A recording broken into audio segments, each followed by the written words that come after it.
Saudari-saudari yang terkasih, salam dan berkah dalam.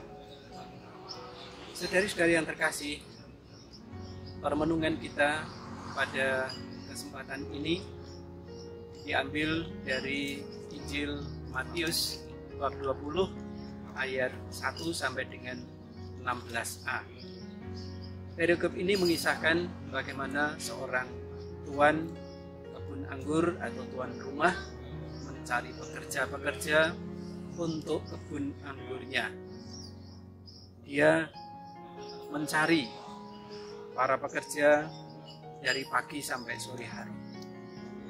Saudari-saudari yang terkasih, ketika sekilas membaca Injil dalam perikop ini, spontan ungkapan yang muncul dari saya adalah bahwa saya menilai tuan rumah atau tuan yang mempunyai kebun anggur ini adalah orang yang tidak adil. Kenapa? Karena orang yang bekerja seharian dan orang yang bekerja hanya beberapa jam mendapat upah yang sama 1 dinar sehari. Permasalahannya, apakah tuan rumah ini benar tidak adil? Setelah membaca dan merenungkan lebih dalam perikop ini, ungkapan saya itu terbantahkan dalam ayat kedua dalam perikop ini. Di sana dikatakan yang menunjukkan bahwa tuan rumah atau yang mempunyai kebun anggur ini, yang menggambarkan Allah sendiri, sudah bertindak adil.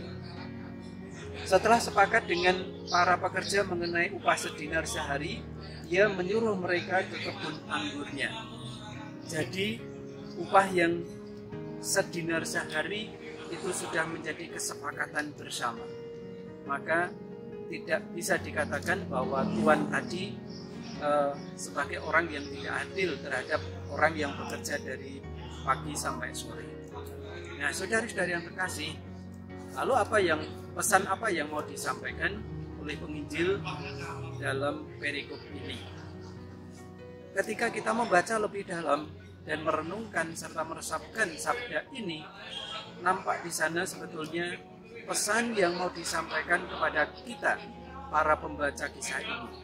Apa pesan yang mau disampaikan oleh penginjil ini lewat perikop ini? Saudari-saudari yang terkasih, perikop ini berbicara tentang perumpamaan mengenai kerajaan Allah. Dan Allah ingin agar semua manusia bisa masuk di dalam kerajaannya. Maka itulah pesan yang mau disampaikan kepada kita, bahwa Allah Maha Baik dan Allah menghendaki agar semua manusia bisa masuk di dalam kerajaan yang telah Dia sediakan. Allah ingin agar manusia masuk di dalam lingkaran keselamatan yang telah Dia janjikan.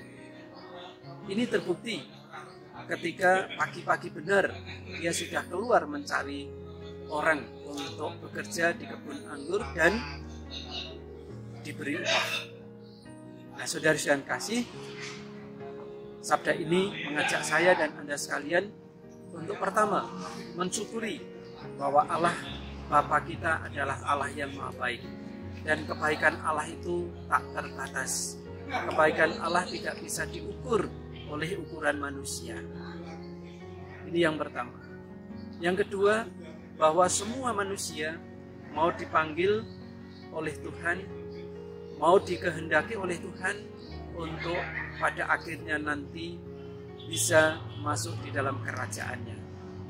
Allah mencari bahkan, dan Allah ingin agar kita manusia mau bekerja bersama Tuhan di kebun anggurnya, sehingga setelah pekerjaan kita selesai di dunia ini bekerja bersama Tuhan, kita boleh menikmati buah keselamatan yang sudah Tuhan janjikan. Maka saudara-saudara kasih, lewat sabda hari ini, saya mengajak kita sekalian, mari kita melihat kebaikan Tuhan yang tak terbatas. Kebaikan Tuhan yang diberikan kepada siapapun, dan kebaikan Allah, rahmat Allah itu tidak diukur dengan ukuran kita manusia, sehingga kita tidak menjadi orang yang mudah iri hati terhadap rahmat yang Tuhan berikan kepada sesama kita, tetapi kita bersyukur atas rahmat yang Tuhan anugerahkan kepada kita masing-masing, mengembangkan itu dengan bekerja sama dengan Allah, dan akhirnya kita sampai kepada kerajaannya. Mari kita bekerja bersama dengan Tuhan di kebun anggurnya di tengah dunia ini, karena upah sudah menunggu kita setelah pekerjaan kita selesai di dunia ini, yaitu kemuliaan abadi di surga. Terpujilah Tuhan, ini dan sepanjang segala masa. Amin.